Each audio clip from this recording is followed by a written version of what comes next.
আসসালামু আলাইকুম। অষ্টম শ্রেণীর প্রিয় শিক্ষার্থীরা, আজকে আমরা তোমাদের ইতিহাস ও সমাজ যে বইটা আছে সেই বইটা নিয়ে আলোচনা করব।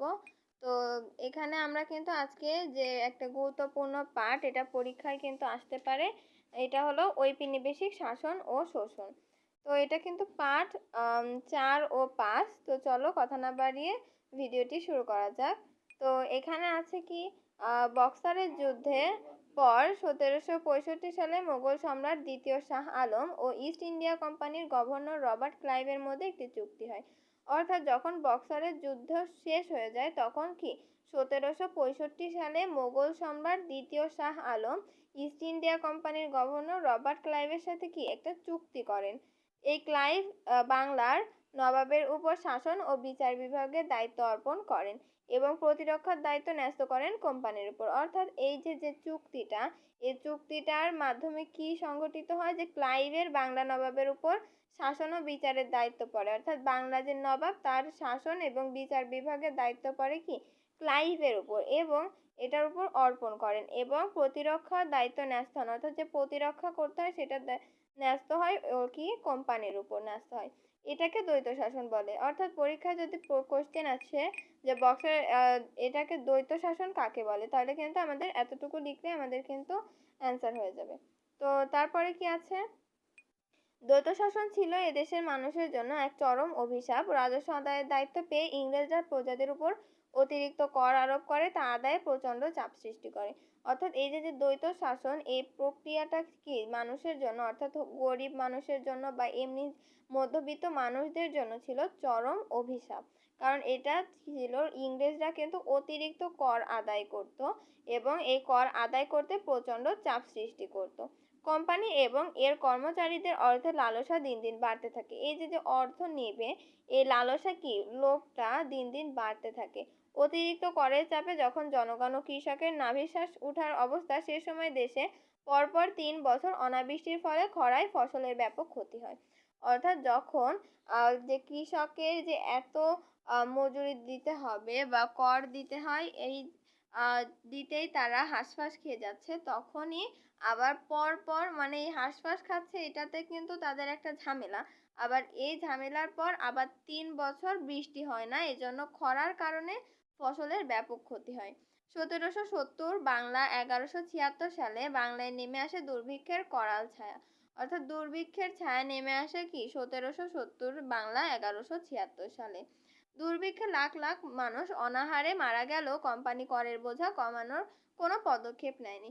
অর্থাৎ এই যে দুর্ভিক্ষ, এই দুর্ভিক্ষ হলে লাখ লাখ মানুষ, অর্থাৎ অনেক আছে যে তৃতীয়াংশ, 1/3 লোকের মৃত্যু হয়েছিল, অর্থাৎ 1/3 মারা গিয়েছিল এই অতিরিক্ত করের চাপে মারা যাওয়ার কারণে। তারপরেও কিন্তু এই যে কোম্পানি, তারা কিন্তু এই করের চাপ কমায়নি, তারা কিন্তু আরো কর বাড়িয়েছে দিন দিন। তাই এখানে বলেছে দুর্ভিক্ষে লাখ লাখ লোক অনাহারে মারা গেলেও কোম্পানি করের বোঝা কমানোর কোনো পদক্ষেপ নেয়নি। এই দুর্ভিক্ষে বাংলার প্রায় 1/3 মানুষ মৃত্যু হয়েছিল। তাহলে কত মানুষ মৃত্যু হয়েছিল, তারপরেও তারা এই নিষ্ঠুরতা চালিয়ে গিয়েছিল। মানে কত কষ্ট হলে যে 1/3 যে খাবারের অভাবেই মারা গিয়েছিল। ইতিহাসে এটি 76-এর মন্বন্তর নামে পরিচিত। অর্থাৎ এটা 76 সালে হয়েছিল। এই যে দেখো, এখানে তখন তো বাংলা সন বেশি ধরা হতো, এদের জন্য দেখো বাংলা 1176 আছে এখানে। এজন্য কি এখানে 1176 আছে, লাস্টে 76, এজন্য কিন্তু আমাদের 76-এর মন্বন্তর নামে এটা পরিচিত ছিল।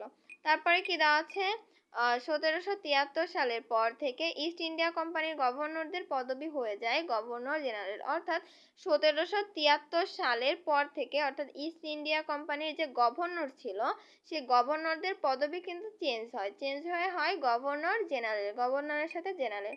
কয়েকজন উল্লেখযোগ্য গভর্নর জেনারেল হলে Warren hosting, Lord Cornwallis, Lord Wellesley, Lord William Bentinck, Lord Hardinge, Lord Dalhousie প্রমুখ। ভারতবর্ষে এইগুলো কিন্তু উল্লেখযোগ্য জেনারেল, গভর্নর জেনারেল। তো এদের নাম এখানে বলা হয়েছে। তো এখান থেকে কিন্তু আমরা বুঝতে পারি যে এদের নাম কিন্তু গভর্নর থেকে গভর্নর জেনারেল হয়েছে। এই জন্য কিন্তু তাদের যে দায়িত্বটা বা তাদের যে প্রভাবটা আরো বৃদ্ধি পেয়েছে।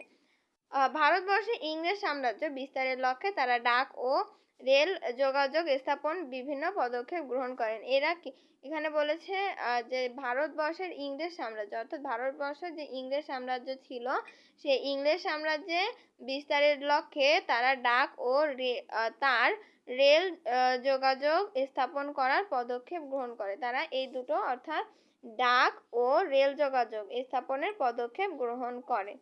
তো আজকের ভিডিওটি এই পর্যন্ত, দেখা হবে পরের ভিডিওতে। ভিডিওটি যদি ভালো লাগে অবশ্যই লাইক কমেন্ট শেয়ার করে আমার পাশে থাকবেন এবং এই গুরুত্বপূর্ণ ভিডিও পেতে অবশ্যই আমার চ্যানেলটি অবশ্যই সাবস্ক্রাইব করে রাখবেন। ধন্যবাদ সবাইকে।